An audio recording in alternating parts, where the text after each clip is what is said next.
যাবে। সাদ ইবনে আবি ওয়াক্কাস রাদিয়াল্লাহু তাআলা আনকে পাঠানো হলো রোম সালতানাতের ওখানের মধ্যে যুদ্ধ করার জন্য। যখন গিয়েছে হযরত ওমর পেরেশান হয়ে আছেন, কখনো ঘরের মধ্যে কখনো বাইরে যান, কি করবেন পেরেশান। হ্যাঁ, পাঠিয়েছেন তো ঠিক আছে, বৃদ্ধ হয়ে গিয়েছে ওমর এখন আর আগের মতো নেই, 62 বছরের মতো চলে, বৃদ্ধ হয়ে গিয়েছে, ছেঁড়া কাপড় পরে হাঁটতেছেন, দৌড়াচ্ছেন, রাস্তার মধ্যে দাঁড়িয়েছে, যে আসতেছে দাঁড়াও, মুসলমানরা বিজয় লাভ করেছে, কোনো খবর পেয়েছো? বলে ইয়া আমিরুল মুমিনিন, এখনো খবর পাই নাই। চলে যেতেন, দাঁড়ায় আছেন।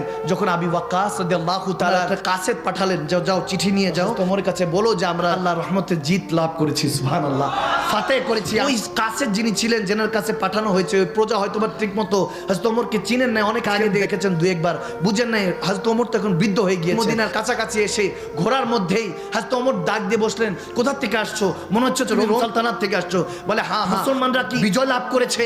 বলে হ্যাঁ, আলহামদুলিল্লাহ, আল্লাহ বিজয় দান করেছে, সুবহানাল্লাহ।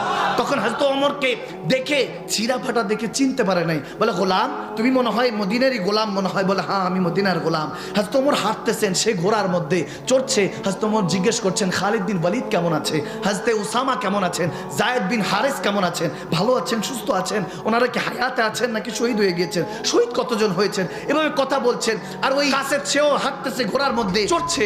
আমিরুল মুমিনিন শরীর ভাঙা, কাপড় ছেঁড়া, হাঁটতেছেন, বুড়া কামজোর। আমিরুল মুমিনিনকে দেখে সবাই দৌড়া আসলেন, আমিরুল মুমিনিন, আপনি হাঁটছেন কেন? ওই কাসেদ শুনে তাড়াতাড়ি লাফ দিয়ে কদমে পড়লেন, হুজুর আমার ভুল হয়ে গেছে, চিনতে পারি নাই। কিসের ভুল? আপনি নিচে, আমি উপরে বসেছিলাম, এটা কত ধরনের বেয়াদবি।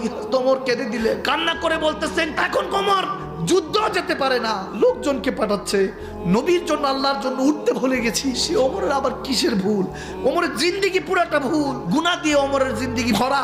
ঈমান আনতে দেরি হয়ে গিয়েছে, দাওয়াত পৌঁছাইতে দেরি হয়ে গিয়েছে, পিছনে সব গুনাহ, কি হিসাব দিব আল্লাহর কাছে? কবরে গেলে এই চেহারাটা নবীকে দেখাতে হবে। এখনো তো কাফনে কাপড় দিয়ে পেঁচিয়ে লজ্জায় মুখ ঢাকি নাই। যেদিন ঢাকবো ওদিন নবীর কাছে কি হিসাব দিব? তোমাকে দ্বিতীয় খলিফা বানিয়েছি, উম্মতের দরজা দিচ্ছি, যেই নবীর উম্মত হওয়ার জন্য সমস্ত নবীরা দিবানা, সেই নবীর উম্মত বানিয়েছি, তুমি এখনো হিসাব কি